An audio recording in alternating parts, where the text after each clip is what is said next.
right? So good morning, everybody. I've been working this week or this lifetime, either one, this week, this lifetime, on understanding this idea of how to be within natural rhythm, right? So our challenge is that we have so much messaging on all sides about what our rhythm should be, right? And as we move into different seasons, is that rhythm tends to be suggested that it changes, right? And part of this is advertising, we know that. But part of it is also just that as we are moving with nature, and this is one of those yogic teachings that says that there are the gunas, right? That these are these natural forces of nature or these natural energies of the universe that are constantly moving and that we move with them. And that's kind of inescapable in a way, right? That it's always going to influence us. It's always going to move us. But when we are unaware of our own natural rhythms, is that those influences drag us all over the place, right? And so we find ourselves like riding this crazy roller coaster, having no idea how to get on. We don't know how we got on, and we don't know how to get off. Right? So the practice of yoga is starting to recognize where there are the patterns in your life where you are doing too much and too little, right? Because when you understand that, then it's like you suddenly maybe can't get completely off of the roller coaster because those influences are still happening, but you're able to actually ride with them, right? And that there's a intelligence or a consciousness to what you do that is not dictated by the outside. So this is the basic teaching of yoga, is that this is what we're reaching for. But how we reach for it is not in trying to dictate, right, the rhythms that we should be in, but it's to move away from the excesses, the too much and the too little. And when we move away from what is excess, too much or too little, what naturally arises is your natural rhythm. And what naturally arises is that simple state of awareness, or the simple state of completeness, or the simple state of wholeness, simple state of peace that we say in yoga is our goal, right? And so it's less about how hard you work for it, and it's more about understanding what it is that you're actually trying to do in yoga practice. So all we're doing, right, is looking for how we move away from doing too much and doing too little. And what rises up naturally in that place is you, right, is your natural rhythm. And can you connect with that? Because then you're always coming through the world and from a place that is found fundamentally really honest and really true to who you are. So comfortable seat if you're not there already. The eyes close for a moment. Earlier in the week, I was doing this breath as a Surya Vedana, so a sun breath, but actually just do it as a full alternate nostril. So just with the mind, inhale through the right nostril, exhale out through the left, and then inhale through the left nostril and exhale out through the right. So you're just alternating. So as you inhale, you're breathing in through the right, exhaling out through the left, and then inhale left, exhale out through the right, and just continue alternating the breath going in one nostril and out the other. And don't worry if it feels like your breath is still moving through both nostrils, that's fine. It's just you're directing the mind in this rhythm. And the rhythm is really what is significant.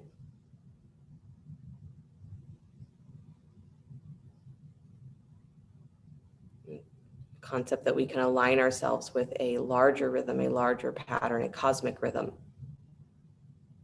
Call it pulsation, that everything in creation, everything in the universe pulsates. It expands and contracts. It expands and contracts like this sort of wave energy, like your breath. And so when you breathe consciously, it's an opportunity to connect to that bigness that's happening all around you. It's happening through you, and we usually don't notice.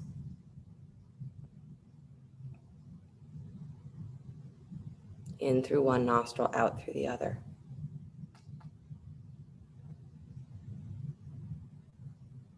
We align with those big patterns of nature. Again, what we let ourselves do is become conscious of where we have come out of harmony, out of balance. Too much, too little. Been trying so hard, right? All of us, we try so hard to stay within the right diet, the right range of weight, the right economic sphere, the right social sphere, the right mentality, the right attitude. We have no idea what's right because we are always looking to move things around. We don't always look to what stays really steady. What is unmovable?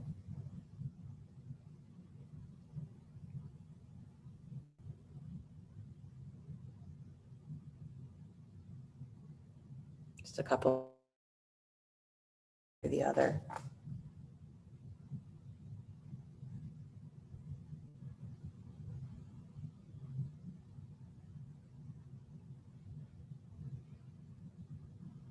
And the next time you exhale out through the right nostril, let your breath return to its steady, easy flow through both nostrils. And still with the eyes closed, let your chin drop towards your chest. Let your right ear roll towards your right ear towards your right shoulder. Extend the left fingertips out and down towards the floor. So you're reaching through that left hand. Good. And let it extend really far. So again, you're dropping the shoulder away from the ear. And then still with that reach through the arm, take your gaze up towards the ceiling. Eyes are still closed. You're just tilting the head up towards the ceiling. And then slowly bring that gaze back down, looking down towards what would be the right fingertips if your eyes were open. And then lift that gaze up towards the ceiling again, just a slow rotation without pushing, just letting the neck go to where it wants to go. And then looking down again towards the floor, rotating the head in the opposite direction. One more time, looking up. And one more time, looking down. Good, then release that left hand and start to bring your chin forward again towards your chest. And go the other way, bringing the left ear towards the left shoulder. Extend the right arm out, fingertips to the floor. So again, you have that reach through the arm. Good. And then start to take your gaze any amount up towards the ceiling. So tilting the head, tilting the neck in that direction. And then coming back towards center and then taking your gaze down towards the floor. So again, stretching the neck the opposite way. And then bringing it back towards center and up towards the ceiling again. And turning back to look down towards the floor. Again, eyes remain closed. And one more time, taking the gaze all the way up or as up as it wants to go. Again, you're paying attention to what is too much, too little, where you're pushing. And then bringing the gaze back down towards the floor. Good, and then again, releasing that right hand, dropping the chin forward towards your chest. Good, do a couple of slow, full neck rotations, whichever direction you'd like.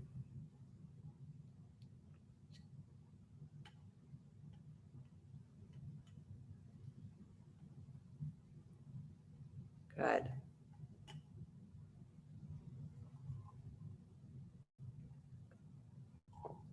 Places where we accumulate stress, almost always a result of doing too much or too little. And then come back to a neutral spine. Please shrug your shoulders up towards your ears and then just drop them. And shrug them up and drop them. So you're not pushing them down, you're just literally letting them go. So you squeeze them up, drop them down. Squeeze them up, drop them down. Squeeze and drop. Squeeze and drop. Squeeze and drop. Good, keep going.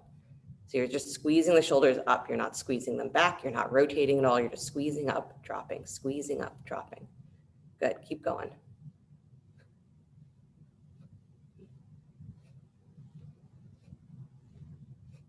Good.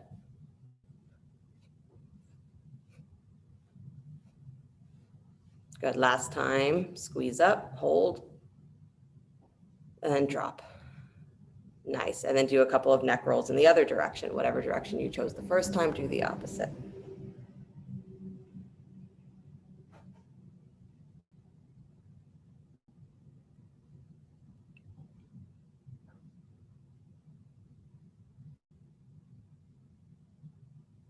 Good, and then come back to stillness, please, finding where you have a long spine, so that feeling of pulling up through the crown of your head. Again, a feeling of the shoulders relaxing and dropping away from the ears. Navel draws gently in, drop into your seat. Bring the hands together in front of the heart center, palm to palm. We'll open sound of Om, deep breath in.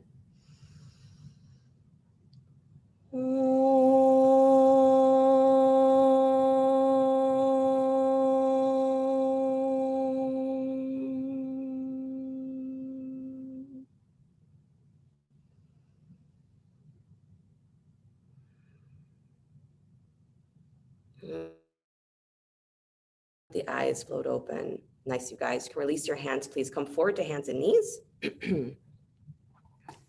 Hands and knees, hands and knees. Good. Do a little cat and cow. So hands underneath the shoulders, knees underneath the hips. Inhale, lengthen the spine, stretch the belly. Exhale, curl and round. Good.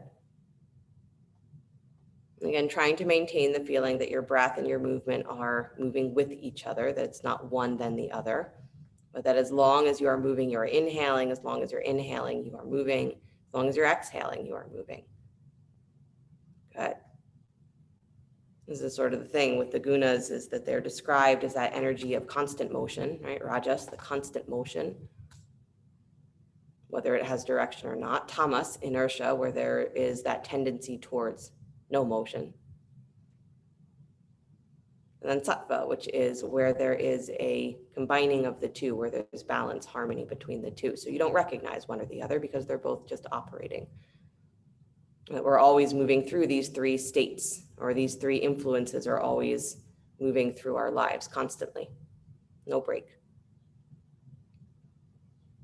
So we align ourselves with, again, the way energy is moving. There are times of the day when you should be a little bit more in that moving energy, Rajas energy. Times in the day when you should be a little bit more tamasic, where you should be quieter, less movement. And there are times when we should be in that state of equanimity, where we're simply not attempting to do too much or too little. Good. Come back to stillness, please. Hips are still on top of the knees. Tuck your toes, lift your hips, come back to downward facing dog. Pedal your feet just a little bit. Nice. Good. And then steady the heels, please. Step your right foot forward between the hands, lunge. Drop the back knee. Use a blanket underneath that knee if you need. Inhale the arms up, Anjaneyasana. Good. And then with your right hand, take hold of your, with your left hand, take hold of your right wrist. That's the way I want to do it. And then lean to your left. So leaning away from the front leg first. Good. Keeping your hips moving slightly forward. Again, feel that length on the side body. Good. Come back up to center, please. Switch the hands. Go the other direction. Good. Stretching through the opposite side body. Nice. Don't let that front knee roll in. So Laura, knee goes wider. Robin, a little wider. Lisa, a little wider. There you go. And then come all the way back up to center, please. Deep breath in. Good. And then release the hands down to the floor. Nice. Tuck your back toes. Lift your back knee. Good. And then squeeze the feet towards each other. Inhale the arms up to a high lunge. Good. Take your arms, or turn your palms forward, not your arms, but turn your palms forward, hook your thumbs, and then bend your elbows wide. As you bend your elbows wide, you're pulling the thumbs against each other. Feel the shoulders going wide as your chest lifts, and then push the crown of your head up as though it's going to touch your fingertips. Good. Now take that any amount into a back bend that you'd like, lifting the collarbones up a little higher, drawing those inner elbows wide. And then as you press up through the top of your head, straighten the arms any amount, but keep pulling the thumbs against each other. So keep that resistance so that it goes all the way into the shoulders and upper back. They stay engaged. Good. And then come back up to center, release the hands, hands down to the floor. Nice job. Step back, plank pose. Good. Lower down slow to your belly, coming through knees if you need. Good. And then stretch your arms straight out in front of you on your belly, forehead to the floor. Good. So it's a cross body lift here. Right arm and left leg lift at the same time. So as you inhale, lift that up. Right arm, left leg, and then release down. And then do the opposite side, left arm, right leg. Good. And then release. So you're continuing to alternate. Don't let your hips roll open. So when you lift the leg, you're not rolling to the side. Your toes should continue to face straight down. Good. Or hips should continue to face the floor. So you're looking for that cross body lift of your back. So it should be lower back, upper back, opposite sides that are working. Good. So keep going with your breath, alternating opposite hand, opposite leg. Doesn't matter how high you go, right? What matters is that you're getting that coordination of right and left side. Good. So again, try to move in a way where your arm and your leg are going at the same time, not one and then the other. Good. Nice, you guys. And then next breath, lift both legs up. Lift both arms, lift head, neck, and chest. So you're coming into that locust pose variation, arms extended in front of you. Good. Draw the shoulders back towards your hips, but feel your collarbones pulling up. So it's like you're pulling the arms in and then push through the crown of your head. Nice. And then release back to your belly, please. Good. Forehead stays on the floor. Take your hands back behind your head, elbows wide. Good. Interlacing the fingers behind your head. There you go. Behind your head. Good. Lift the elbows up off the floor. Forehead is still facing down. Good. Same thing as those elbows lift up. Instead of letting the shoulders hunch forward towards the top of your mat, you can bring your armpits forward slightly, but then feel that widening of the shoulders away from the ears. Keep your feet and your legs on the floor. Lift up head, neck, and chest. Press the back of the head into your hands, but still look down. So don't tilt the chin forward. Good. So again, this is that feeling of rising up from the back of the shoulders, pressing into the back of the head, a long throat. Good. Armpits pull forward, but tops of shoulders soften away from the ears. One more breath, press the head up into the hands, navel in. Good. And then release, please, planting the hands, come back up to hands and knees. Nice. And then downward facing dog. Tuck your toes, lift your hips. Good. Left foot steps forward between the hands, lunge. Drop the back knee, use a blanket underneath the knee if you need. Anjaneyasana, inhale both arms to the sky. Good. And then right hand holds your left wrist and lean to your right. So lean away from the front knee first. Good. Nice, you guys. And again, you want there to be that length on the arm. So make sure you are actually extending the arm and then drawing down and back through the shoulder blade. Come all the way back up to center. Please switch the arms and then reach to your left. So away from the back thigh this time. So stretching the right side body. Good. Try not to let the hips sway out to the side as you do this. So you're keeping your hips nice and level between the ankles. Good. And then come all the way back up, please. Release the hands to the floor. Lift your back knee up. And then come into that high lunge position, squeezing the feet. Inhale the arms up to the sky. Shoulders over your hips. Nice. And then again, turn your palms forward, hook your thumbs. Bend the elbows wide. As the elbows bend wide, feel yourself pulling up through your chest. Good. So these are the combination of movements, right? The extension, the lifting through the side body, the lifting through the chest as you pull the elbows wide and shoulders down is going to create that openness. Draw your hands slightly back in space. Any more of a back bend you want to take here, go ahead and take it. Lift the collarbones. Good. And then any amount, start to straighten the arms, but keep that pressure on the thumb so that the energy of the pulling wide is opening up the upper back. Chest open, chest open, chest open. Good. And then come all the way back up to center, please. Release the hands down to the floor. Nice job. Step back to plank pose, upward push-up. Good. Lower down slow, coming through knees first if you need, to your belly. Good. And then hands alongside the ribs. Come up onto your fingertips, please. Good. And then inhale up into cobra. Lift head, neck, and chest on the fingertips. Beautiful. Good. Draw those shoulders down and wide as you lift the collarbones forward and up. And then exhale, release again, forehead rest back down towards the floor. Keep your hands where they are. Inhale back up into cobra. Again, dragging the heart forward beyond your fingertips, feeling that the armpits are squeezing in, but your elbows are slightly wide. Good. And then exhale, release again. So that's the trick, right? Is that you're still squeezing the back muscles, but the elbows don't have to clench in. Inhale up again. We usually say to squeeze the elbows to get you to engage those side back muscles, right? But if you're just squeezing the elbows, then you're actually going to compress your shoulders and then release back down. So the elbows should push slightly wide, but those armpits squeeze in. One more time. Inhale, lift up to cobra. Good. Feeling the space of your armpits. Throat lifts long. And then exhale, release all the way back to your belly. Nice job. Plant the hands, press up to hands and knees. Come back, child's pose, knees wide, big toes together to touch.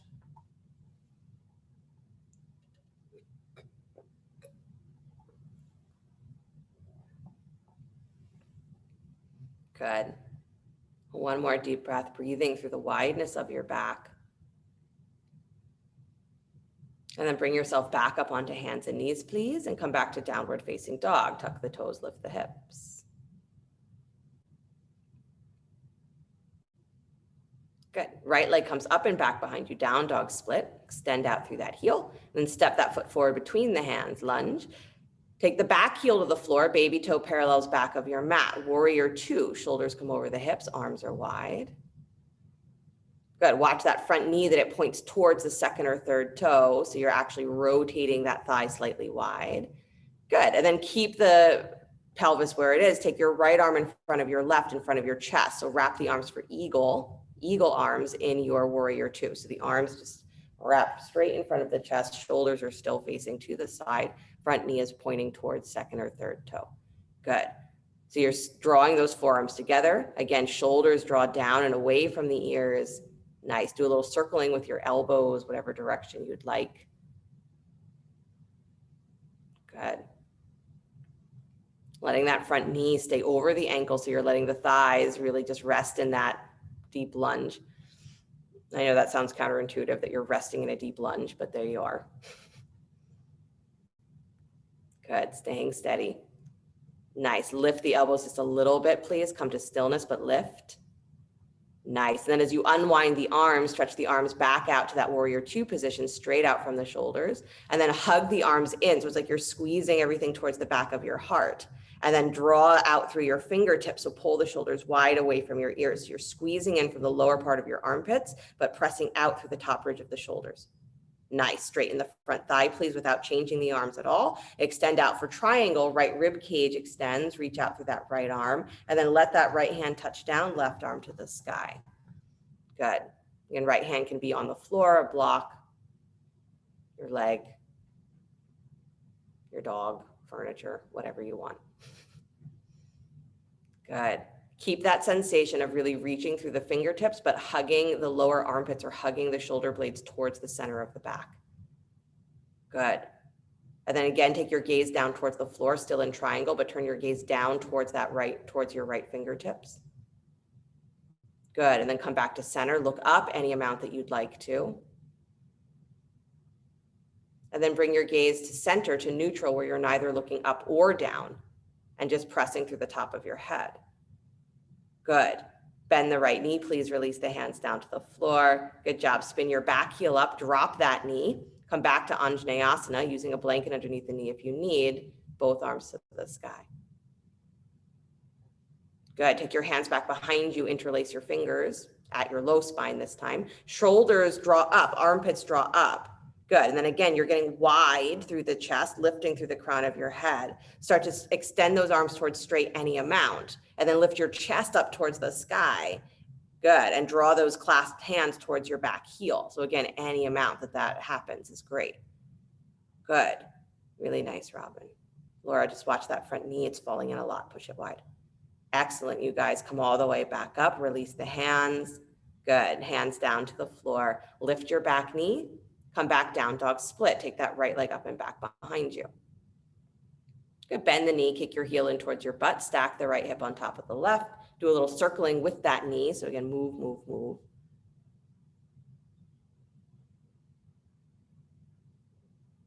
Good. And then lift and stack, just open the thigh. Good. Draw the knee back just a little bit further so that you have almost this straight line from the tip of your knee down to your right wrist. So all the way down that side body. Good. Nice, you guys. Point the knee down towards the floor. Please release that right foot to the floor. Good. Deep breath in, full down dog. Press back through the thighs, press back through the hips, soften through the heels. Good. And then left leg comes up and back, down dog split. Nice. Step that foot forward between the hands, lunge. Drop the back heel for warrior two. Baby toe parallels back of your mat. Shoulders come over your hips. Good. Again, pay attention to that front knee so that it's pointing towards the second or third toe. For most of us, that means that the back hip is going to spin slightly forward. Let it do that. Good. And then take your left arm over top of the right in front of your chest. So you're coming into eagle arms on the other side. Good. And again, pressing the forearms together, trying not to get into that clenching of the hands, but the real pressing of the forearms. And as you press the forearms and you draw your shoulders back, your armpits back, then you get that push and pull, right? The resistance that actually creates the openness. Do any little circles you'd like with your elbows here, in any direction that you want.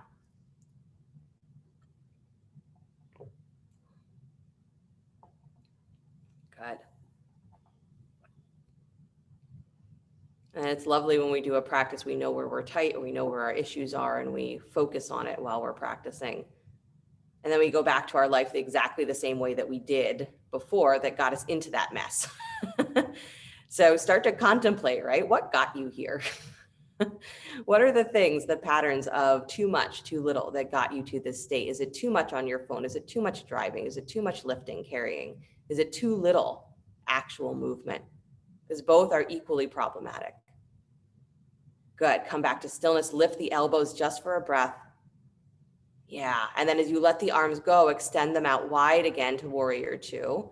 Good. Turn your palms up for a moment. And that same feeling of drawing the arm bones in towards the back. So you're drawing everything in, feeling that squeeze.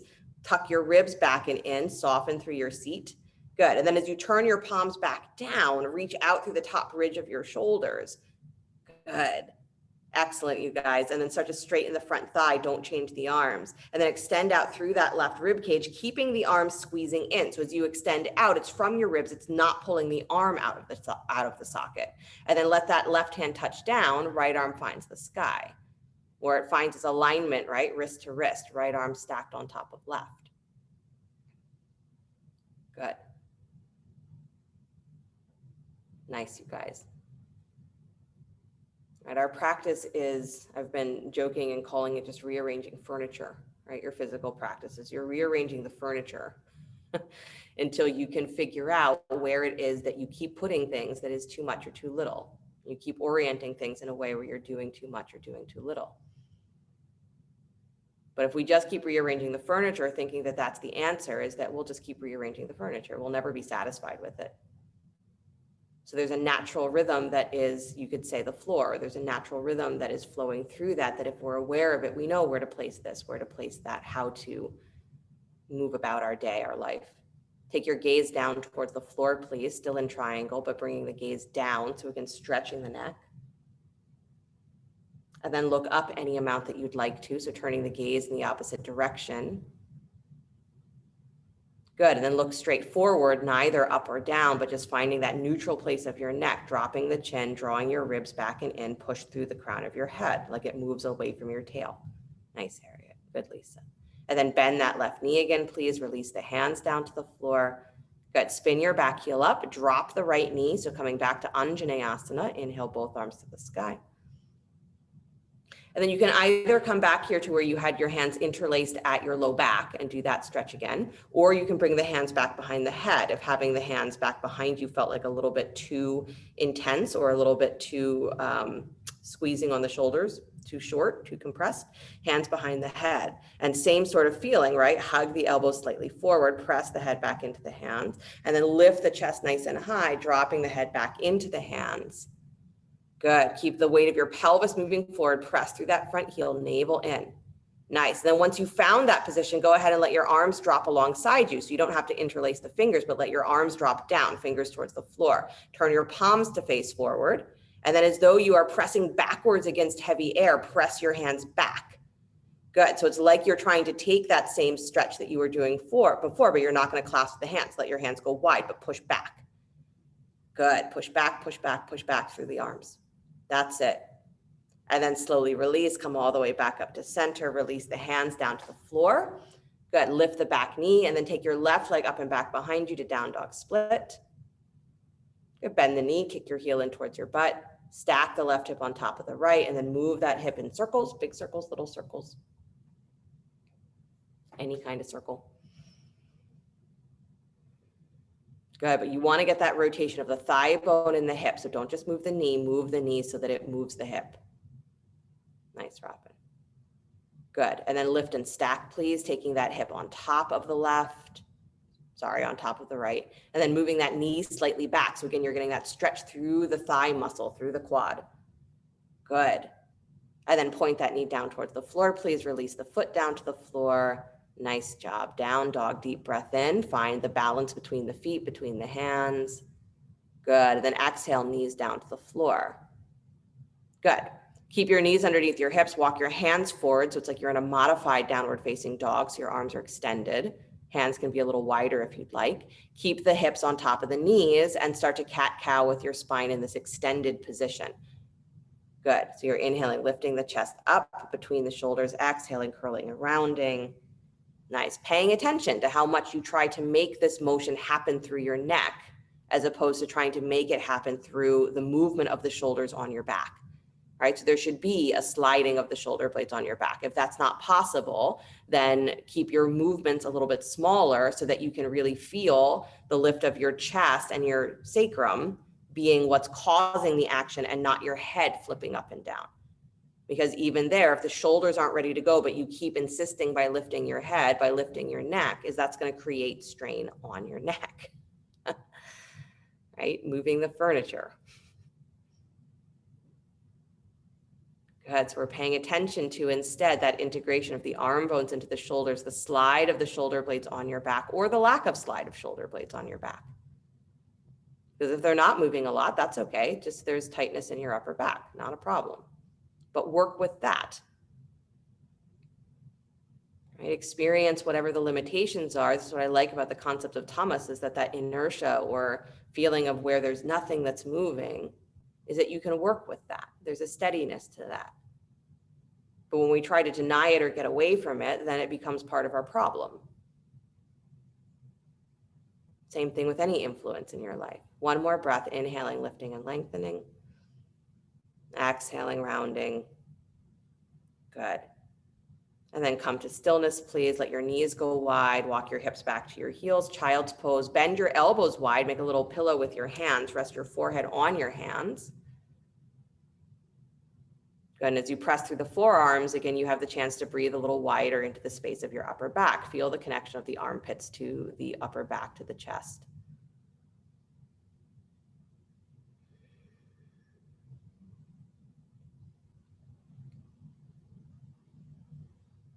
You have a natural rhythm that is unique to your constitution, that is unique to who you are, your personality, your karmas, your samskaras, your dharma.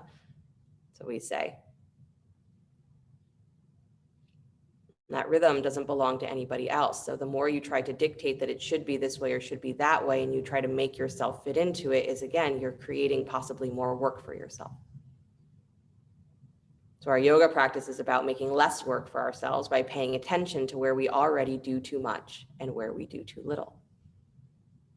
And being able to then take that understanding and find where there is that balanced state of equanimity that is natural and normal to us.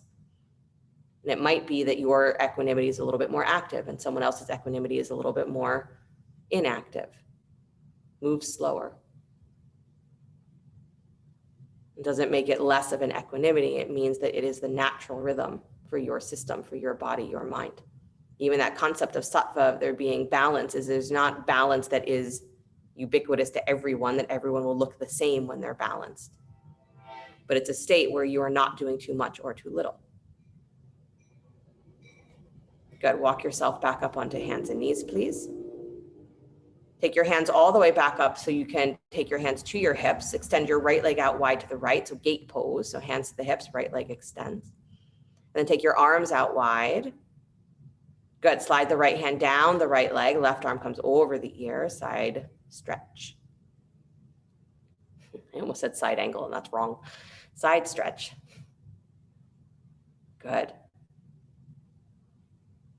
Yeah, one more breath, reaching out through that left arm, and then stay in that same position. Lift your right arm up off of your leg. So you're extending both arms underneath the ears or alongside the ears. And then the left arm stays where it is. And now bring that right arm so that it points straight forward from your chest. So the arms come perpendicular. And then twist yourself open just a little bit deeper through your ribs. Good. And pull both arms in towards the center of your chest. Yeah, so you're plugging in. Nice. And then come all the way back up, arms out wide. And then you're going to extend the other direction. So reach your left arm out to the left. Let that hand touch down to the floor or a block if the floor is not really reachable. And then the right arm comes over the ear. Reach through that whole side body, pressing through the baby toe of the right foot. Feeling the lift of the right inner shin, right inner thigh, so you get the hip lifting a little higher. Good.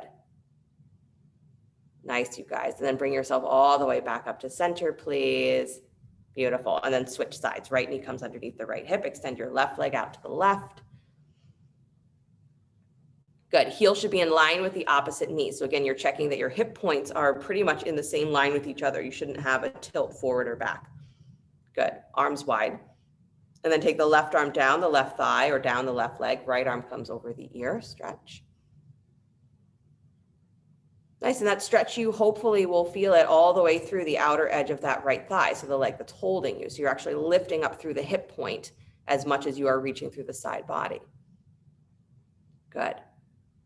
And then keep that right arm where it is. Float the left arm up underneath your left ear. So both hands alongside the ears, reaching in the same direction. You got to squeeze the legs towards each other. Good. And then keep the right arm where it is. Turn the left arm so that it extends straight forward from your chest. And then plug both arms into your shoulders. Plug both arms into the center of the back. Rotate your ribs open a little bit more. You got it. Nice. And then come all the way back up, arms out wide, letter T. Good. And then extend the right arm wide to the right. Let the right hand touch down to the floor. Left arm over the ear. Stretch. Good. Again, pressing through the baby toe of that left foot. So you're not just reaching through the rib cage, but you're reaching through the whole side body. So press down through that baby toe so the thigh extends. Good. Feel that hip lifting up so you're not dropping your weight onto that supporting leg. Your left hip is pushing up towards the ceiling. Low ribs soften in. That's it.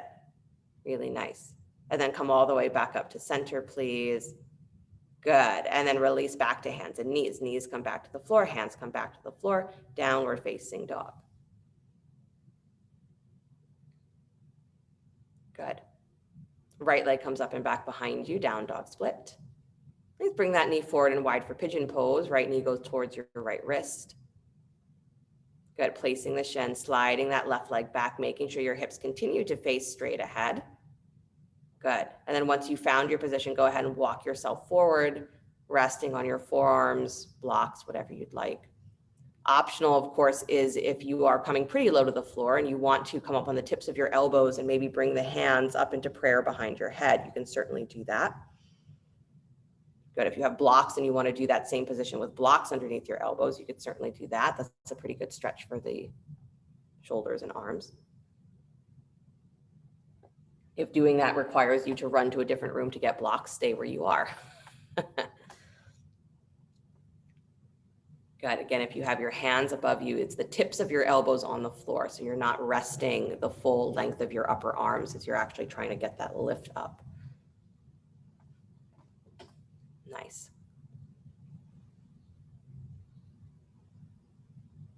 Good, you guys.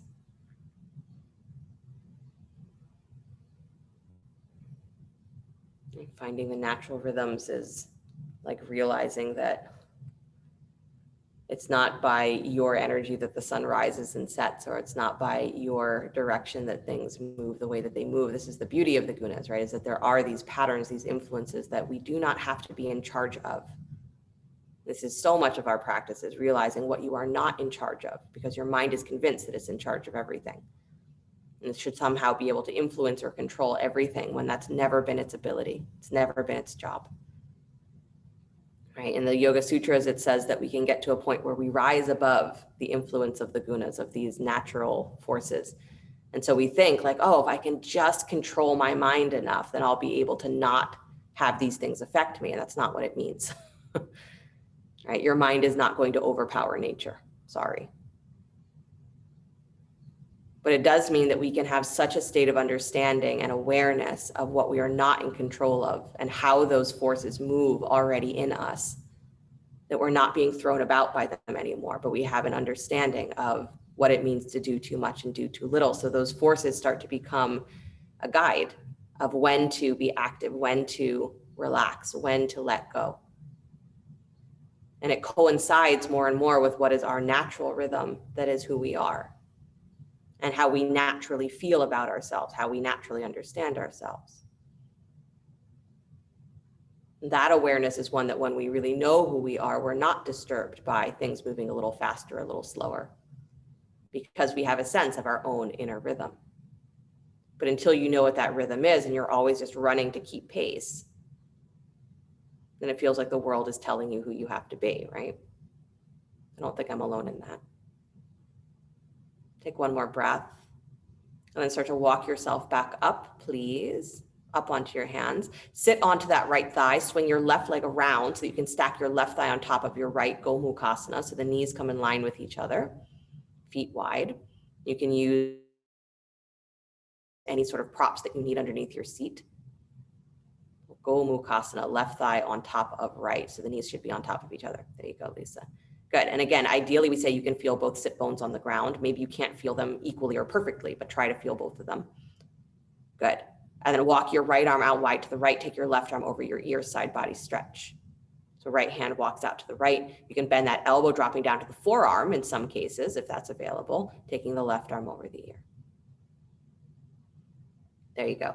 So let yourself drop into the stretch. Soften that right shoulder. Nice. Keep your left butt cheek reaching for the floor as much as you can. Good. Bring yourself all the way back up to center. Please take your side stretch the other way. So reach the left hand out and down, bending the elbow any amount, taking the right arm over the ear. Whoa.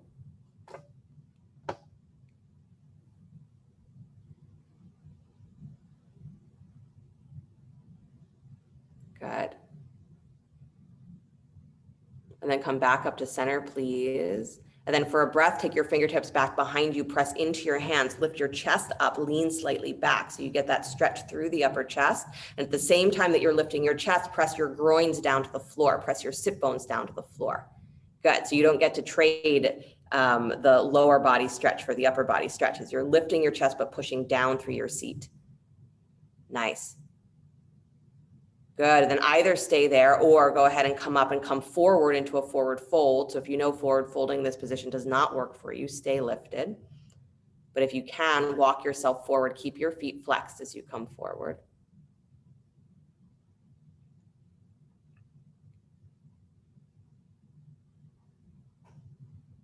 Good. Nice. And then walk yourself all the way back up, please. Unwind your legs, come to wide legs. Upavista Konasana, so like a wide straddle. Good. Toes facing straight up and down. Again, you can use props underneath your seat if you need. Drag down on your heels, pop your knees up so that you're in a bent knee position. There you go. And then start to walk yourself forward with your knees bent. So forward fold any amount with the knees bent. Good. So dragging the heels back, knees up. So again, your groins go down. Tops of the thighs are rooting down, but your knees are popping up. Good. And then relax into your upper back.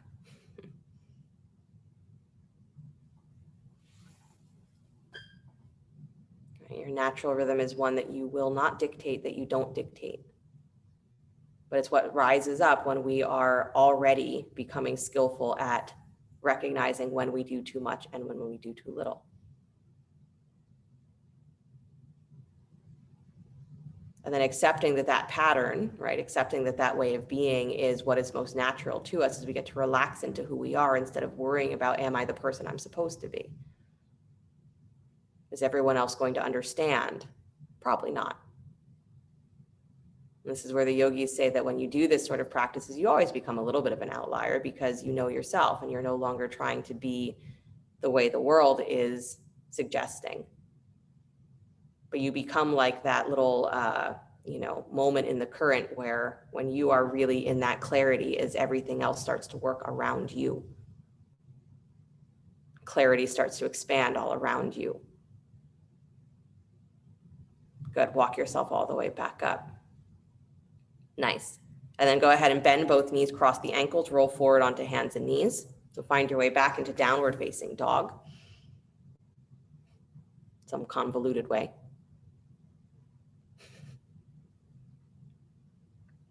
Good. And then take the left leg up and back behind you, down dog split. Good. Bring that knee forward in wide pigeon pose. And knee goes towards the left wrist. Nice. Sliding the right leg back, turning the pelvis to face forward. Good. And then go ahead and walk yourself forward onto your forearms, use your blocks, whatever you'd like, but come forward.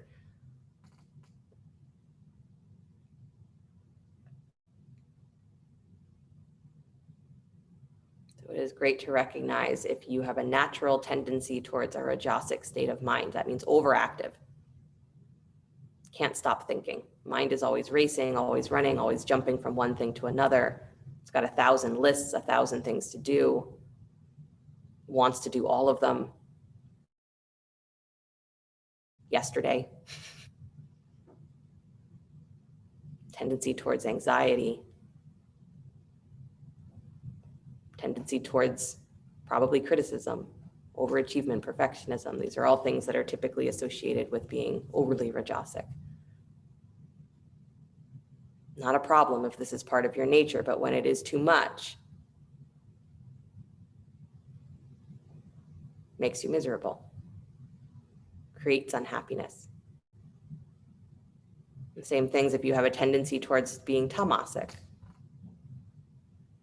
The mind becomes disinterested, depressed, lethargic, refuses to move, refuses to change, refuses to acknowledge anything that is different or new,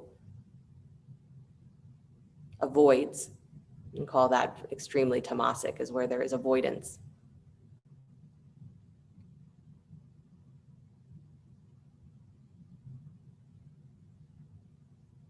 Again, if it is your tendency to want things to be slow or steady or consistent, not a problem.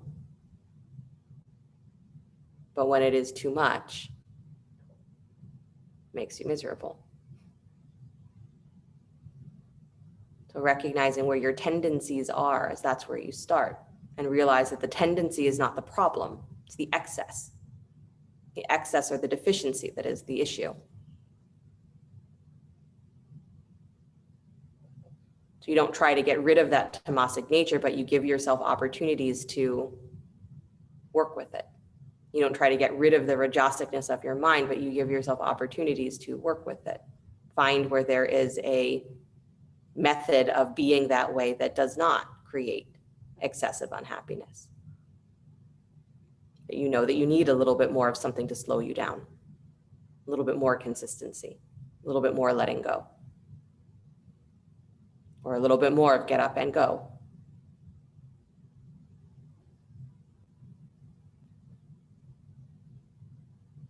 When we try to change ourselves in our practices, most of the time what we're doing is just rearranging furniture instead of acknowledging where there is simply too much or too little.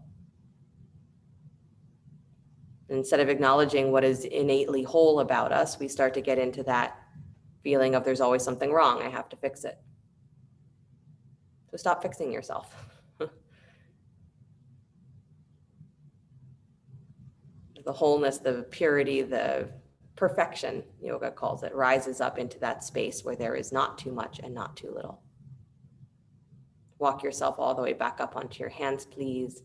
And then sit towards that left thigh, swing the right leg around. So you come into Gomukhasana, stacking the right knee on top of the left and using props underneath your seat if you need. Ideally, you'll feel both sit bones on the floor, but again, maybe not evenly or perfectly. Just make sure you're not sitting on your heel. That's the idea. Good. Flexing the feet as much as you can. Good. Take your left arm out and down to the floor. So walk your left hand out on the floor, bend your elbow, and then take the right arm over the ear. So side stretch. Good. So Mark, I would move that left hand just wider to the left. Yep. Even more. Even more.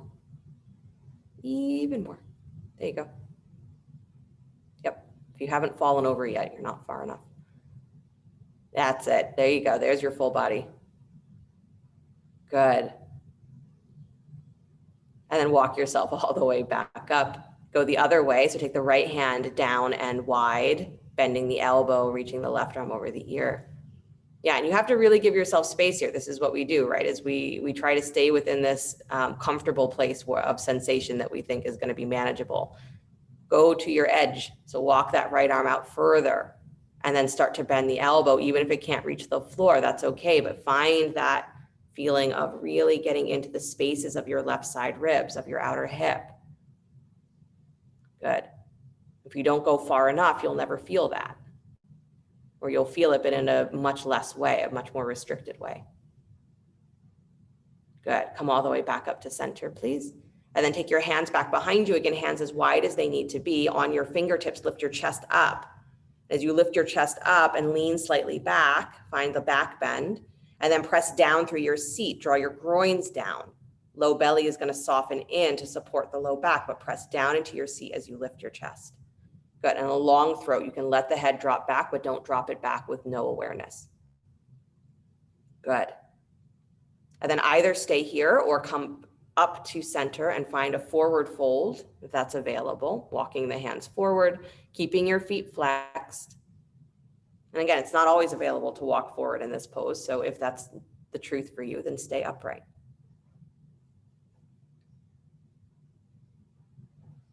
Good.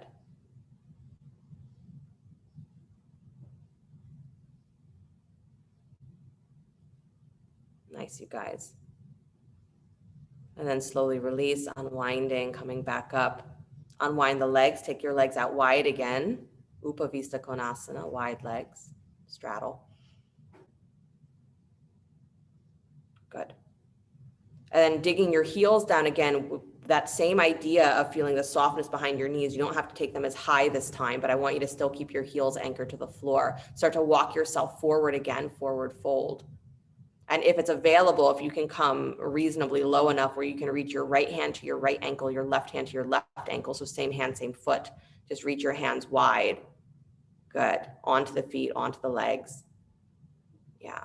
So that you have the ability to use your arms here a little bit to bend the elbows, draw the arms into the shoulder socket, and let the chest go a little longer and wider. Good. So it doesn't matter how low you come, keep your seat pressing down, keep your heels digging down, knees soft. So no pressing your knees down into the floor. Good. And then as you draw the elbows in or the arms in, your chest goes wider. Nice.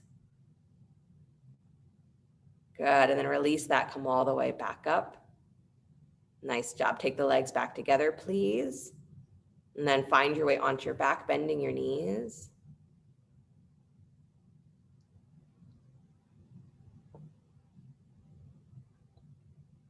Good. Planting the feet, knees bent, hips width apart. Take your arms into robot arms, so elbows bent, fingers up towards the ceiling. And without doing that little shoulder shimmy where you squeeze everything underneath you, right? Keep your back nice and wide. Press into the upper arms, the tips of the elbows. And again, feel like you are pressing slightly wide with your elbows. So you're pressing down into the tips, but you're moving them slightly wide. Good. And then feel that hug of the armpits, like your side ribs are actually wrapping around to the back of your spine. And then from there, lift your chest up into bridge and lift your hips up to follow that. Good. But instead of getting into this feeling of I have to just squeeze my arms in to get my chest or my back to engage, is press the elbows slightly wide and then draw the low armpit muscles in to lift your chest. Good. So you're continuing to push the elbows slightly wide, not necessarily your hands, but your elbows. Good. So Laura, it looks like it can work there in cactus arms, but probably fingers up towards the ceiling and robot arms, you're going to feel it more. There you go. And then pressing wide with the upper arms. Yeah. One more breath, drag back on your heels. Again, from your armpits, feel that lift at the back of your heart. Rise up, pull up. Yes. Nice area. And then slowly release the hips back down to the floor. Nice job. Draw the right knee in towards your chest, please.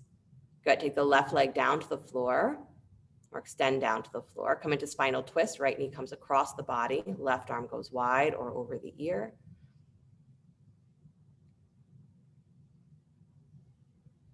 Again, where you look here makes a difference. So if you're looking over that right shoulder, that is a deeper stretch on your neck. If you look towards the left, it will be a softer stretch on the neck. An arm over the ear, again, softer stretch on the shoulder.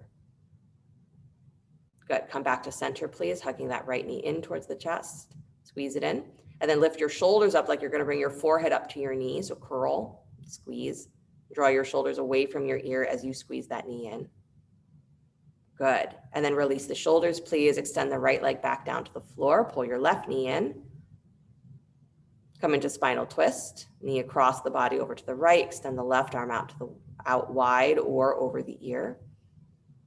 Again, making conscious choices about what gives you the greatest space to actually breathe and the greatest space to actually let go. Good, so Lisa, spinal twist, bring the knee across the body. There you go. So again, the direction that you look makes a difference. If you look over the shoulder, it's a deeper stretch on the neck. If you look towards the right, it's a softer stretch on the neck.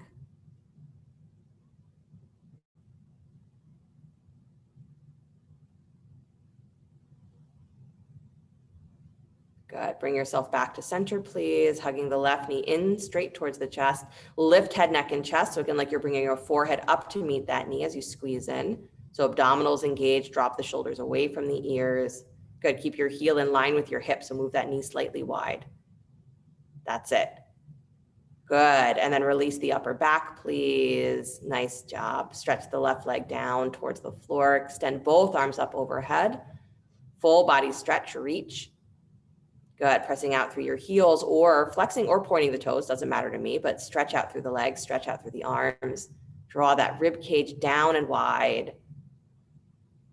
Good. And then slowly release, please, taking the arms alongside you, palms up, as wide as they want to go. Feet drop open, again, as wide as they want to go. Nice.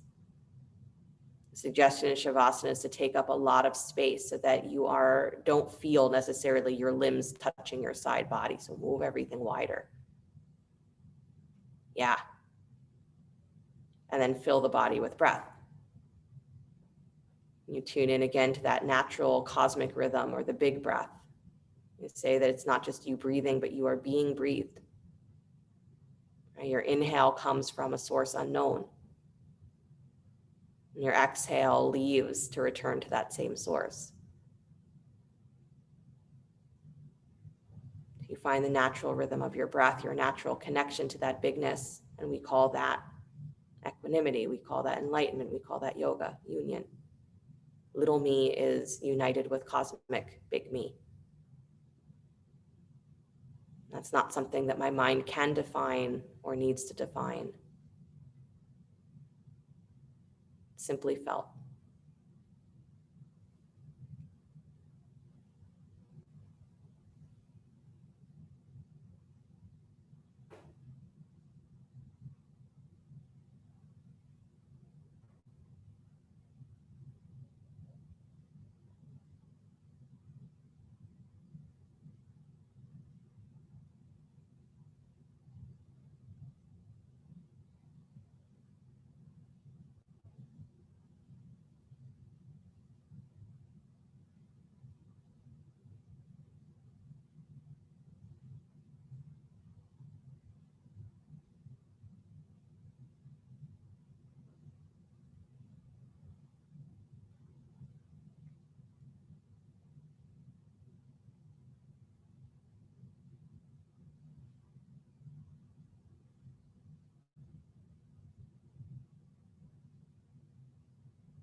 very gently bring the awareness back to the breath. Letting your body begin to stretch and move in whatever ways serve it well.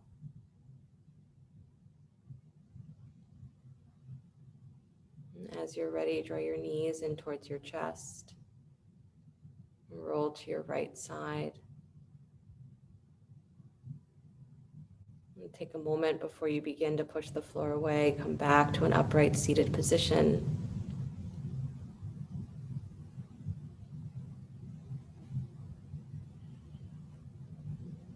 Bring the hands together at the heart center, palm to palm. So it comes to a shock as us, I think, as practitioners, that even though the sacred texts, the Upanishads, they tell us that we were created perfect and that nothing that you do or don't do is able to influence that, right? That you are created whole. That's what perfect means. Nothing is missing. And that nothing that you do or don't do is able to influence that. So you can try and divide it. You can try to do this or that or whatever you want to it, but it's always going to be whole. It's always going to be 100% unified. And it comes to a shock to us, I think, that as we're practicing to settle into that, what that really means is that you don't get to dictate what your natural self is you have to find what your natural self is. You don't get to dictate that this is how you're going to live balanced in the world, as you find how you live balanced in the world. So it's this process of discovery and letting go of what we think we need to be or what we need to do, too much or too little, to try and make it all work.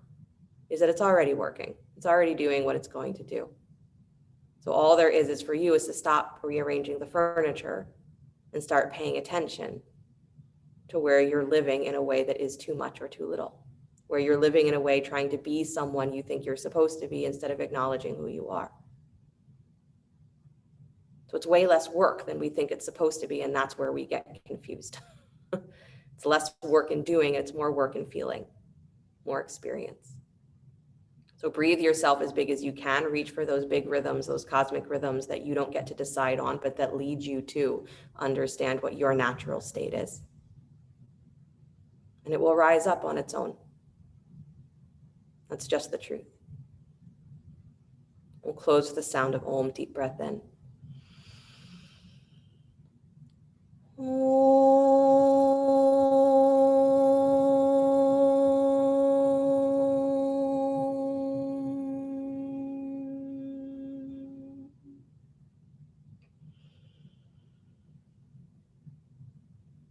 Sliding the thumbs up to the space between the eyebrows. Namaste. Thank you guys so much. Have a great rest of your day, great rest of your weekend.